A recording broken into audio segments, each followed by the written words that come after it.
மாலத்தீவு சீனா மற்றும் அண்டை நாடுகளுக்கு நெருக்கடி கொடுக்கும் விதமாக மினிகாய், அகாட்டி தீவுகளில் புதிய கடற்படை தளங்களை இந்தியா அமைக்கிறது. மாலத்தீவில் உள்ள புதிய ஆட்சியாளர்கள் இந்தியாவை புறக்கணித்ததோடு சீனாவுடன் நெருக்கமாக சேர்ந்துள்ளது. அதோடு இந்திய துருப்புக்களை வெளியேறுமாறும் மாலத்தீவு காலக்கெடு விதித்துள்ளது. அதேபோல சீனாவின் உளவு கப்பலுக்கும் வரவேற்பு தெரிவித்துள்ளது. இப்படியான உரசல் மற்றும் உளவு முயற்சிகளை எதிர்கொள்ளும் வகையில் இந்திய கடற்படை தளங்களை இந்தியா அமைக்கிறது.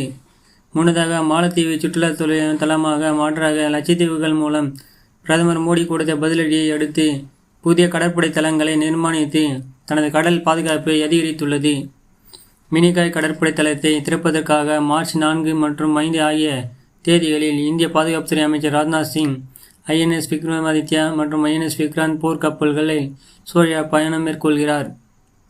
இதன் மூலம் தென்கிழக்கு ஆசியா மற்றும் வடக்கு ஆசியாவிற்கான $1 பில்லியன் மதிப்புள்ள வர்த்தகத்தை இந்தியா ஊக்குவிக்க முடியும். பிரதமர் மோடியின் லட்சத்தீவு பயணத்துக்கு பிறகு இந்தியா எடுக்கும் முக்கிய நகர்வாக இது பார்க்கப்படுகிறது. குறிப்பாக மினிகாய் தீவில் விமான ஓடுதளத்தை உருவாக்கவும், அகாட்டி தீவில் உள்ள விமான தளத்தை மேம்படுத்தவும், INS ஜடாவை நிலைநிறுத்தவும் பாதுகாப்புத்துறை முடிவு செய்துள்ளது. இது இந்தியாவின் அதிகாரத்தை முன்னிறுத்தி சிறப்பான உத்தியாக பார்க்கப்படுகிறது.